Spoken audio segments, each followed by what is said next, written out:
আসছে রমজান মাস, আর রমজান মাস উপলক্ষে আমি অনেক কিছুর প্রিপারেশন আগের থেকে নিয়ে থাকি। যেমন একটা হচ্ছে টমেটো সস। এই টমেটো সসটা আমার বাচ্চারা অনেক পছন্দ করে, পারলে ওরা ভাতের সাথে খেয়ে নেয়। তো যেহেতু ভাজা পোড়া রমজান মাসে কিন্তু আমরা একটু বেশি করি টমেটো সসটা, এর জন্য লাগবে। ওরা ভাজা পোড়া সব কিছুতে কিন্তু টমেটো সসটা খুব খায়। তো আমি এখানে 3 কেজির মতো টমেটো নিয়েছি। আপনারা সব সময় চেষ্টা করবেন যে টমেটোগুলো যেন একদম লাল লাল হয়, দেখতে পাকা পাকা হয়। এই টমেটো দিয়ে সসটা করলে কিন্তু কালারটা খুব সুন্দর হয়। তো প্রথমে আমি টমেটোগুলো কেটে নেব। আর আমার বাচ্চাদের মানে সসটা এত পছন্দ, তো ভাবলাম যে কিনা সসের থেকে নিজে যদি বাসায় বানিয়ে দিই। আমি মাঝে মধ্যে বানাই, সব সময় বানাই না। তো বাসায় বানিয়ে দিলে এটা স্বাস্থ্যসম্মত হবে। তো এজন্য আমি টমেটোর সসটা রোজার আগেই করে রাখলাম। তো এখানে আমি টমেটোগুলো যে কড়াইতে বসাবো সেই কড়াইয়ের মধ্যে কিন্তু টমেটোর সসগুলো দিয়ে দিলাম। আর এখানে দিয়ে দেব কয়েকটা রসুন দিলে কিন্তু সুন্দর একটা ফ্লেভার আসে সস থেকে। তো দিয়ে দিচ্ছি পরিমাণ মতো লবণটা আমি এখন দিয়ে দিচ্ছি, পরে আর দিব না। লবণ দিলে কিন্তু এটার গায়ের পানিগুলো সব ছেড়ে দেয়। তো আমি একটু নাড়াচাড়া করে আমি এটা ঢেকে দেব। ঢেকে দিলেই কিন্তু সব পানিগুলো বের হয়ে যাবে। তো দেখেন পানিটা কিন্তু ইতিমধ্যে বের হয়ে যাচ্ছে, অনেক পানি কিন্তু বের হয়ে গেছে।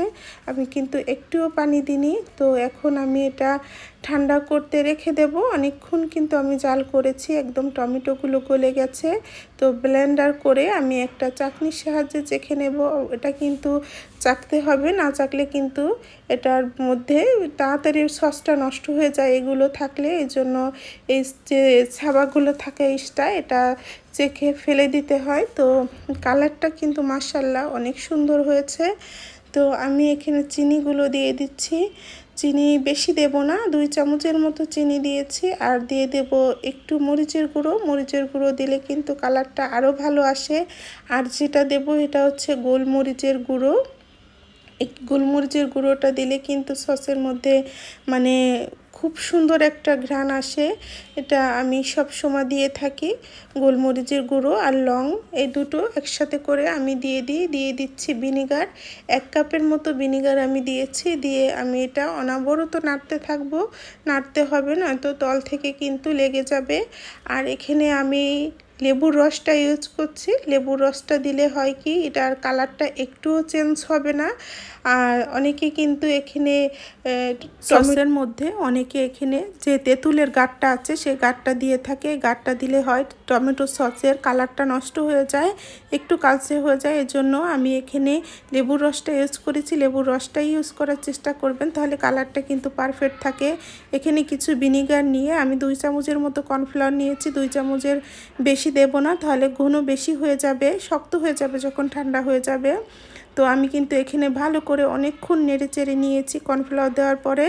দিয়ে এখন আমি চেক করব এটা হয়েছে কি না। যদি একদম সমানভাবে পড়ে, এখানে ছেড়ে পড়বে না, তখন বুঝবেন যে এটার মধ্যে কোনো পানি নেই, এটা হয়ে গেছে। তো আমার কিন্তু এটা একদম হয়ে গেছে। এখন আমি যদি এটা চুলোর থেকে নামিয়ে নিই, তাহলে কিছুক্ষণ ঠান্ডা হয়ে গেলে এটা আরেকটু ঘন হয়ে যাবে।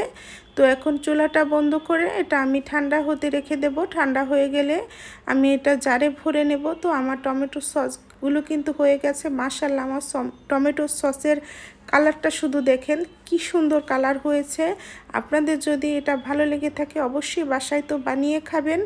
আর গঠনমূলক একটা কমেন্ট করবেন।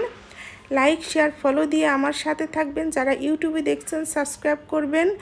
সবাই ভালো থাকবেন, সুস্থ থাকবেন। সবার সুস্থতা কামনা করে আজকের ভিডিওটা এ পর্যন্ত। আল্লাহ হাফেজ।